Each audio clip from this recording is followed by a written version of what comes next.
Hello friends, welcome to Bilwani academy. चलिए next topic देखेंगे of modern history, that is regulating act of 1773।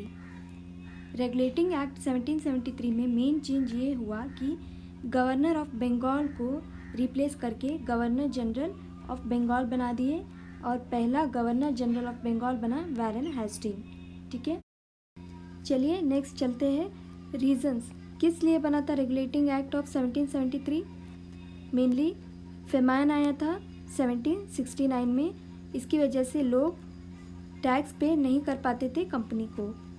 Second reason ये था कि first Anglo Mysore war हुआ था बिटवीन ईस्ट इंडिया कंपनी और हैदर अली के बीच 1766 में।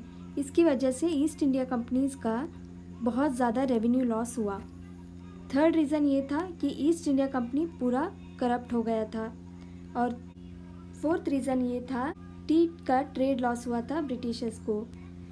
ब्रिटिशर्स क्या करते थे, इंडिया से टी लेके जाते थे और यूएस के मार्केट में बेच देते थे।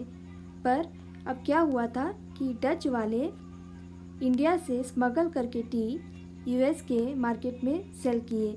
इसकी वजह से यूएस के मार्केट में ईस्ट इंडिया कंपनी का जो टी का सेलिंग था वो घट गया था और ईस्ट इंडिया कंपनी को लॉस हो गया। सो ये थे 4 रीजंस जिसके वजह से रेगुलेटिंग एक्ट ऑफ 1773 बना। मेन फीचर रेगुलेटिंग एक्ट के क्या थे? पहला था East India company 3 main presidencies बनाया, बंगाल, बॉम्बे और मद्रास। ये तीनों प्रेसिडेंसीज इंडिपेंडेंटली वर्क करते थे और अपनी report governor general Warren Hasting को भेजते थे। ये बाद में governor general court of director को ये रिपोर्ट भेजता था। Court of director mainly 24 members थे।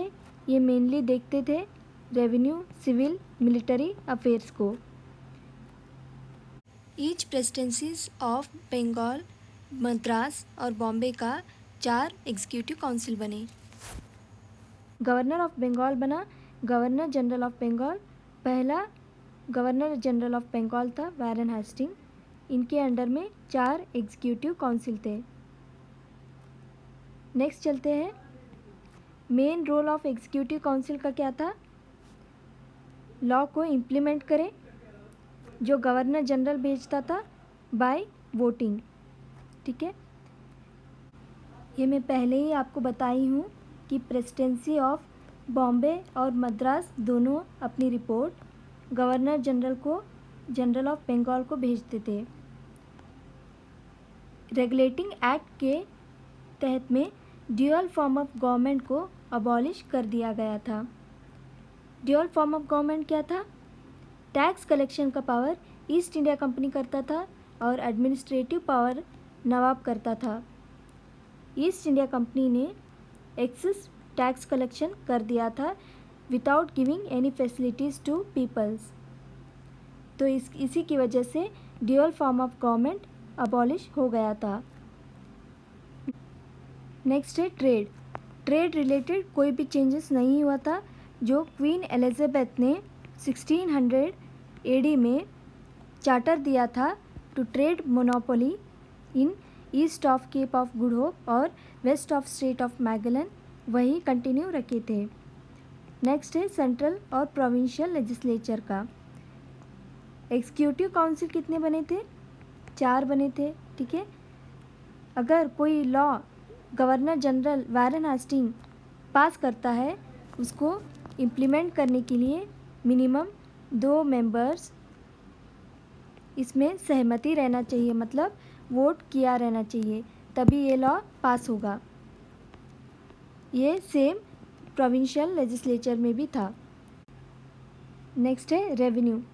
ईस्ट इंडिया कंपनी अपनी रेवेन्यू मेनली प्राइवेट ट्रेडिंग और सॉल्ट टैक्स से कमाता था।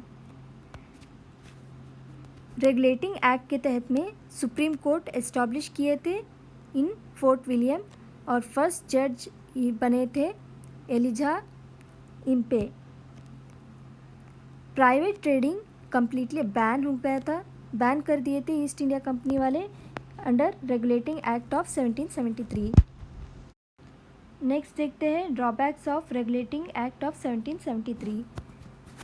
डिसीजन जो गवर्नर जनरल वारेन हेस्टिंग लेता था on the basis of majority of executive council के मेजॉरिटी से ही लेता था। नेक्स्ट है, कोई क्लैरिटी नहीं बताया था कि तीनों प्रेसिडेंसीज बॉम्बे, बंगाल और मद्रास का क्या क्या पावर्स है, ये भी एक ड्रॉबैक है। थर्ड ड्रॉबैक ये था कि बहुत ज़्यादा कॉन्फ्लिक्ट्स होते थे बिटवीन सुप्रीम कोर्ट और गवर्नर जनरल वारेन हेस्टिंग के बीच, पर ये कॉन्फ्लिक्ट्स जो होते थे इनको रिजॉल्व करने वाले कोई भी मेंबर्स नहीं थे। ये था आज का टॉपिक। होप आपको पसंद आया है फ्रेंड्स। प्लीज़ लाइक कीजिए और सब्सक्राइब कीजिए। Thank you friends.